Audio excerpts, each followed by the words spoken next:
because you're going, you can get out of here.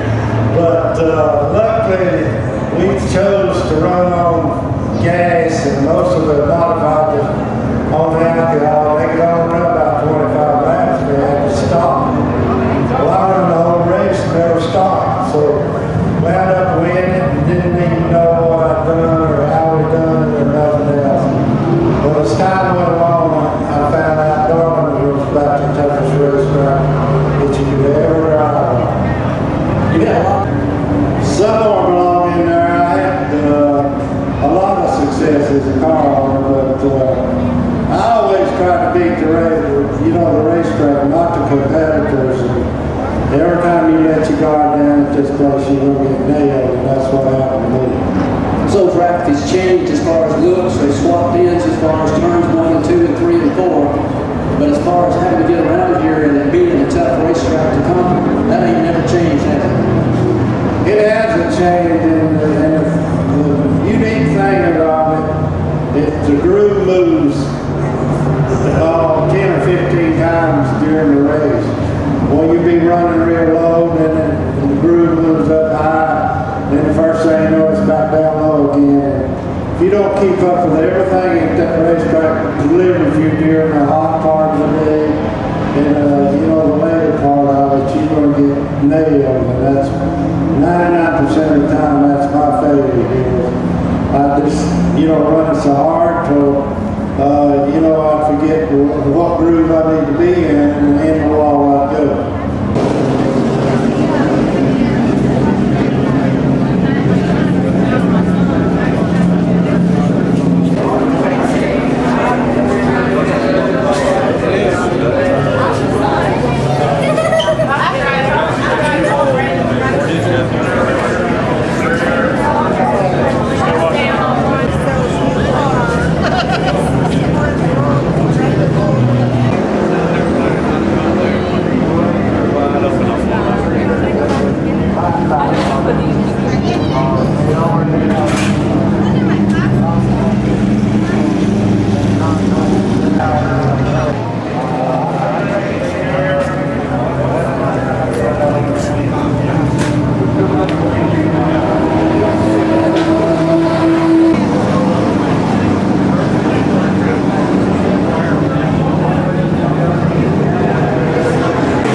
fired at.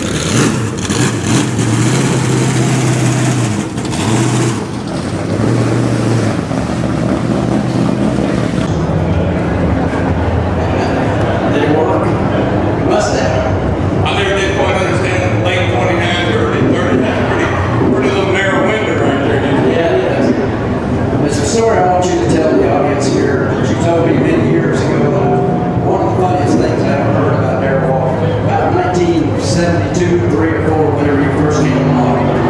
You tell me you went to Talladega and you had hired Jake Elder to be the mechanic for your car, the crew chief or whatever. Tell me that story again so they can hear it. Well, I met Jake.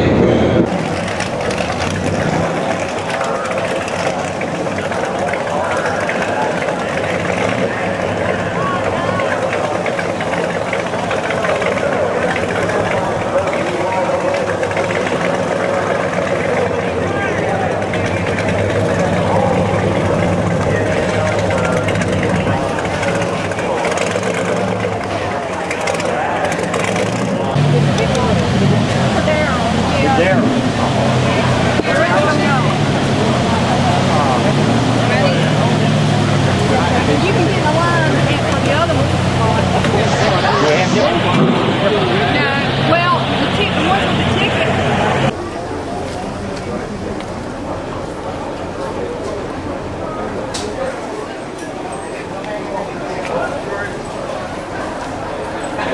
What kind of places do y'all have? I looked it up on the net. I think we got an open modified. What's this?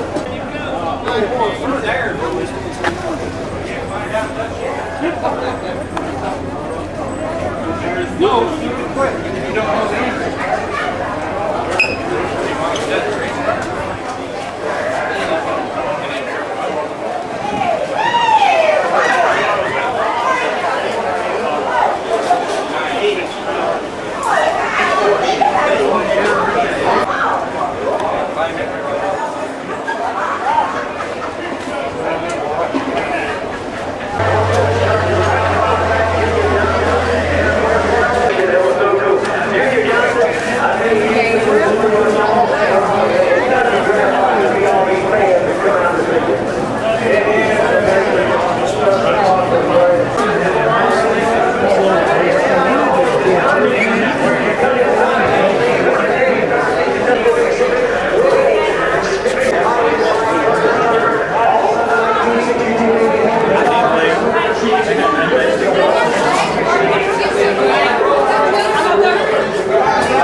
We started in 1950, me and Joe Eubanks, and Joe Eubanks was a heck of a race driver. He drove for me in the modified, you know. And we won a lot of modified races along with Cotton Owens and a few more of us that did run.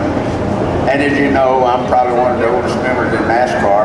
We got NASCAR started in 1947, along with Raymond Parks, Cotton Owens, and there's a few more, but I don't know who all still left. So I'm very fortunate I'm still here.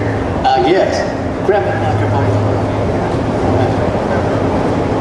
You had a lot of drivers in your day. I didn't realize how many different guys drove your car. I made a list. You had Bobby Allison, you had Buddy Baker, Joe Weatherly, Darrell Waltrip drove for you, Ricky Rudd, Brett Bodine, and of course the late Dale Earnhardt Jr. All those guys were pretty good. Well, you know, we figured it up there when they had the Bud Moore Day about 3 years ago in Spartanburg. My son got them all figured out, and I had more than 3 different race drivers drive for me over a period of when I started up through 1996. So we had a lot of the best race drivers that ran in NASCAR with Bobby Allison, Dale Earnhardt Sr., Buddy Baker, you name them, they all were great. And I really loved them all because I really liked the racing they did too. Bud, I got to tell a story about you. I always do. Bud Moore, many, many years ago, when the late Dale Earnhardt drove for him, I happened to be in Bud's truck up in Pocono, Pennsylvania. You well remember this. Dale and Tim Richmond were out on the racetrack, bumping, just playing, goofing off. tapping each other going into the corner, playing chicken, whatever. And they ended up going in turn one, and both cars went into the wall and tore them up pretty bad. Didn't hurt the drivers, thank goodness. But Earnhardt come back to the truck, and he was trying to explain to Bud what happened. And Bud grabbed him, slammed him into the side of the truck and said, "You hard-headed SOB, you ain't gonna tear up every race car I got." So Earnhardt jerked loose. I didn't know what was gonna happen. I thought, boy, this is gonna be a good fist fight. So Earnhardt went out of the truck. He was gone about 5 or 10 minutes, and Bud was still ranting and raving about him tearing up the race car, and Dale come back, and he said, "Bud," and Bud said, "What?" He said, "I'm sorry about tearing up that race car." And Bud said, "Well, damn you ought to be." And Dale turned around and walked off again. He almost ended his career that day. Well, you know, Earnhardt was one of the greatest. Everybody knows that. He turned out to be. And he was a rookie when he drove for me in 1982. You know, what really got me was him and Tim Richmond was already beating and banging on one another. And we were out there just practicing. I mean, he shouldn't have been doing what he was doing. He was determined to outdo Richmond, and Richmond was out turning to outdo him. They go down to turn one, and they wreck, get up on the guardrail. It's a wonder Earnhardt hadn't really got hurt bad, because they cut the whole roll bar off the top of the car and left him sitting there. He did wind up with a broke ankle out of that deal, and I don't know what happened to Richmond, but anyway, Earnhardt said, "At least I was in front of him, because I turned over in front of him." 19th in that race, and I think we was about 8 or 10 laps down, but that race took about 6 hours and 15, 20 minutes to run. But Cotton Owens, I think he ran 4th or 5th in that race, and he was a little lucky. He didn't change as many tires as we did. Let's have a nice round of applause for Cotton Owens.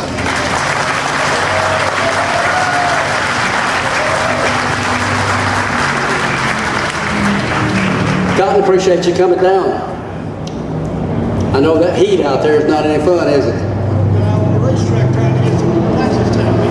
Cotton said he'd been out on the racetrack trying to get some practice time in. Check that thing and see if it's working. Have we got it now? I think so. What year did you get into racing? Did you get in before Bud Moore did, or about the same time?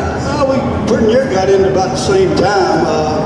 Actually, 2 people were responsible for Bud and myself getting into racing, was Gober Soulsby and Bob Ozeki. They had wrecked a car up at Richmond or somewhere up north there, and brought it into this wrecking yard where we were working, and they wanted us to put a body on there for them. And Bud and myself cut it through the windshield and across the floor and bowed them a body on there overnight. It worked, that's all that counts. Yeah, the funny part about it though, they went out and won that race on Saturday. I said, hey, we can do that too. Who all did you have drove your car over the years? I know David Pearson did, and a few other guys. You remember the drivers you had? Barney, I've had better than 30 drivers actually run my cars at different time. I guess the most noted was Ford drove my car, Andretti. It was like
sneak up in front of you, just shoot a picture. All right, I'm on.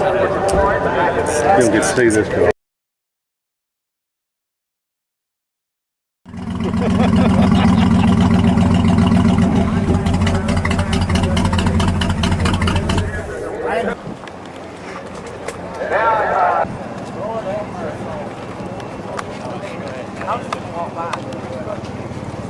They didn't say anything about this. Oh, wow. Well, I only got a half around this playing this. If it ever starts to wiggle, I'm gonna just give up. Get out front.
There goes Buddy. He's passing the pace car.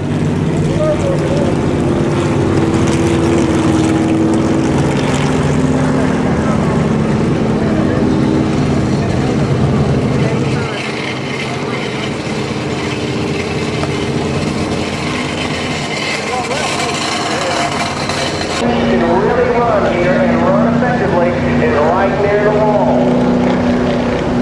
Want to thank Buddy Baker for being with us. Prepared, Purelator Mercury. There he goes up in the turns number 1 and 2, high against the wall, right up there, just inches away as he makes it around turns 1 and 2. Go ahead and start without him. Baker's never been on time anyway, so. Marvin, we'll start with you today. I really appreciate you coming to Darlington and doing this. I think the fans have had a great time, and I think you and I have had a great time, and so has Cotton.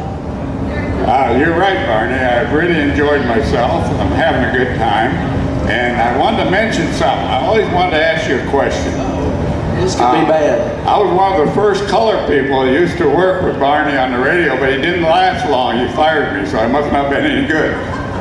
It wasn't my doing. Marvin did. He started out with us at MRN. Uh-oh, here's Buddy Baker. He wants to help you up here? Over here, buddy. Right here. Hey, all right. But anyway, pull up a rutabaga crate and sit down, and we'll get to you in a minute. Isn't it nice to be in there? And I can actually say, when I was a little boy, I used to pull for these guys. That's funny, because that's just what they said about you. Yeah, Cotton is getting deep, you're right. No, Marvin started out when Motor Racing Network came into existence in 1970. Marvin worked several races with us as a color analyst and kept me straight. Every time I'd make a mistake talking about this and that and the other was going on the racetrack, he'd correct me, so I appreciate that. It made it work pretty good. Well, I enjoyed it, Barney, but you still haven't told me why you fired me. We ran out of money. You wanted money to work, so we said, can't have him. I'm used to working for nothing anyway. Cotton, glad you come back with us today. Well, Barney's glad to be here. This show is something else, isn't it? All these old modified cars and the old Grand Nationals, we used to call them. Of course, I don't know what they call them now, but they were Grand Nationals back then. Did Buddy Baker, was he a pretty good driver for you? I don't know. He did something like about 1970, I reckon, and he actually won this race here. It surprised me because I had about 5 laps to go there, and he had a lap lead, and he still didn't want to slow down. And he was battling the second place car, and I had to walk out on there and show him my fist. You're a brave man, that's all I can say. Oh, he's a small man in that car. Oh, was he? Okay. You know, one thing about it, when you get Cotton's age, when your stories kind of mellow out. Actually, what happened was we had a pretty good lead, and Cotton's cars, I don't guess it ever won the Southern 500, and it was a time when I enjoyed sliding them around and doing the Kyle Busch impersonation every once in a while. So I go off what is now turn 2, used to be turn 4, and I just let it jump sideways, and I spun the wheels, and black smoke flew up, and he came on the radio and he said, "Baker, if you wreck that car, I swear I'll kill you."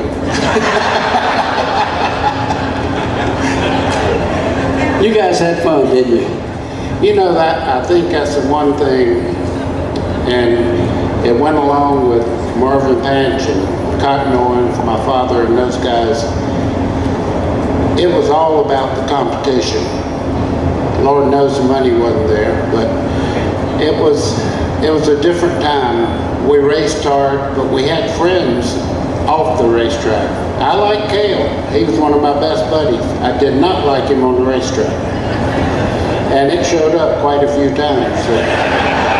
I noticed that. But no, I mean, I could tell you a lot about each one of these guys, but these are the heroes. These guys started what Jeff Gordon and those guys are enjoying now. Without these guys building quality cars and people like Marvin Panch winning the Daytona 500 in a car that was not even scheduled to be in the 500. He talked Smokey and the crew of running 2 cars and went out and won the Daytona 500. Those are the things that people need to know about in the history of our sport. And that's why I like what's going on today. It means something for us to be able to come down and see the race fans and let them know a little bit about the history of what we had to go through to make it possible for those guys to go out and make 25, 30 million a year. Very well said. Marvin, we'll jump back over to you a little bit. Who did you first drive for when you came into this business? Who owned the car? Here, when I came back here at Darlington, we came back with our own cars back in 1953 and 54. We brought a couple of the old Dodge Red Ram V8s back here and ran. This was the biggest event of NASCAR. We've heard about it all over, and we couldn't wait till we got here to run. And this was something we look forward to. This is the granddaddy of them all. Bad wrecks. One was here at Darlington, and I think the other was at Daytona. And I'm sure we're not putting Freddie down one way or the other, but he backed off the throttle a little bit. He went to Atlanta a year or so later to drive for the Wood Brothers. And he went out and made a few laps in the car, came back in, and Glenn and Leonard said, "How's the car?" He said, "Man, that car is so good, my grandmother could drive it." So come race day, they drop the green, and Freddie goes nowhere except to the rear end of the field. And he's running dead last all day long. And finally, Leonard went over to Glenn and he said, "He didn't perchance leave his grandmother's phone number with you, did he?"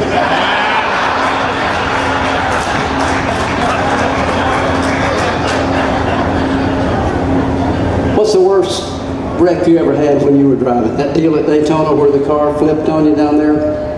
Barney, you're right. I was hoping you wouldn't mention that. A lot of people still remember it. Yeah. What happened was, quite a few of you in here probably remember, I was driving for Ford at the time, and Briggs Cunningham came in with a birdcage Maserati, and they had a Ford engine and one of the type engines, and they wanted to set some kind of a record at Daytona, and like a dummy, I volunteered to drive it.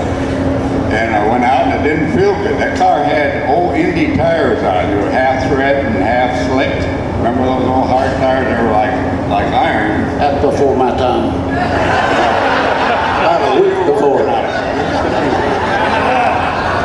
anyway, I came in. Leonard was there. I was driving for him at the time. And I said, "Leonard, this car is not feeling real good."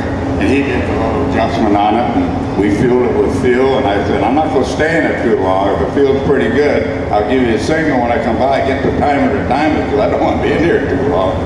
And I give him the signal, felt better, and I went down the back stretch, and that sucker thought it was an airplane. It came off the ground and came down on the left-hand corner and on the top, and slid around over by the tunnel there in Daytona. And naturally it busted into flames, and I couldn't get out because that Maserati, the doors opened into the top. So I kicked and crammed and couldn't get out. And if anybody ever tells you when they come close to being trapped that they see weird things, you do. Everything bad flashed in front of me, like that I did. Flashed in front of me like a TV screen. So I thought, boy, if I get out of here, I'm going to play it straight after this. Well, anyway, I was very fortunate.